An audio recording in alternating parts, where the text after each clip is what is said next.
আমাৰ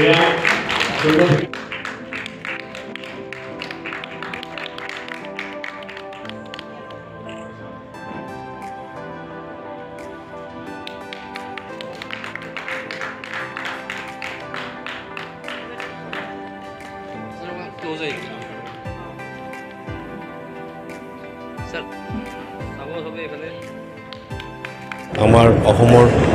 লোক সংস্কৃতিৰ এজন প্ৰবাদ প্ৰতীন পুৰুষ প্ৰয়াত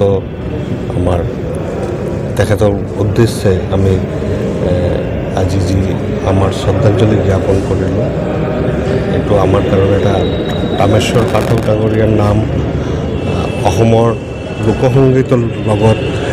একেলগত উচ্চাৰিত হয়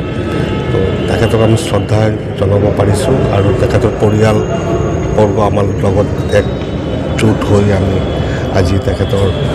নামত এটা বঁটা আমি প্ৰদান কৰিলোঁ আৰু ৰামেশ্বৰ পাঠক ধনধৰ পাঠক যিটো ট্ৰাষ্ট আছে আৰু ব্যতিক্ৰম একেলগে সহযোগ কৰি আমি এই অনুষ্ঠানটো পাতিছোঁ তো আমাৰ ভাবোঁ যে আমি অসম তথা উত্তৰ পূৰ্বাঞ্চলৰ যিখিনি বৰেণ্য ব্যক্তি আছে ভূপেন হাজৰিকাৰ পৰা আৰম্ভ কৰি ৰামেশ্বৰ পাঠক জয়ন্ত হাজৰিকা গোটেইখিনি আমাৰ কাৰণে এটা গৌৰৱৰে নাম আমি অহা দিনতো এই অনুষ্ঠানটোৰ জৰিয়তে আমাৰ নতুন প্ৰজন্ম যাতে আৰু বেছিকৈ লোকসংগীতৰ প্ৰতি আকৰ্ষিত হয় এই প্ৰচেষ্টা আমাৰ ব্যতিক্ৰম পৰিয়ালৰ পৰা আমি কৰি যাম। চনৰ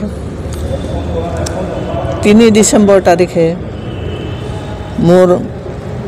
স্বামী ৰামেশ্বৰ পাঠকদেৱে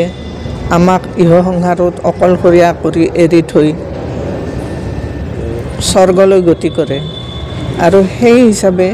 এই দিনটোতে আমি প্ৰতি বছৰে এটি অনুষ্টুপীয়াকৈ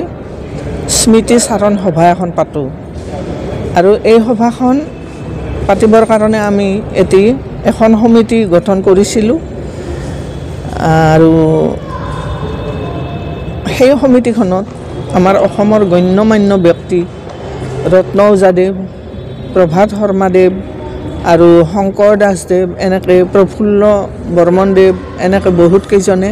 লাগি ভাগি দিছিল আৰু আমাক দিহা পৰামৰ্শৰে অনুপ্ৰাণিত কৰিছিল। আজি সেই দিনটো আহি পৰিছে আৰু আজিও আমি আগৰ নিচিনাকৈ এই অনুষ্ঠানটি পাতিবলৈ লৈছোঁ আৰু প্ৰতি বছৰে দিয়াৰ দৰে এটি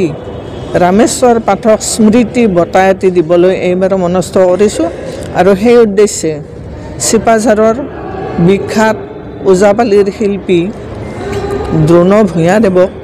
আমি নিমন্ত্ৰণ কৰি মাতি আনিছোঁ আৰু তেখেতক আমি এই বঁটাৰে সন্মানিত কৰিম। আজিৰ এই সমিতিখনত বহুত গণ্যমান্য ব্যক্তি আহিছে আৰু আমাৰ খুব ভাল লাগিছে গতিকে এই অনুষ্ঠানটো আমি যাতে আকৌ ভৱিষ্যতলৈও কৰি থাকিব পাৰোঁ তাৰ কাৰণে ৰাইজৰ পৰা আশীৰ্বাদ বিচাৰিছোঁ আৰু সকলোৱে যাতে আমাক উৎসাহ উদ্দীপনাৰে উজ্জীৱিত কৰি ৰাখে। ধন্যবাদ।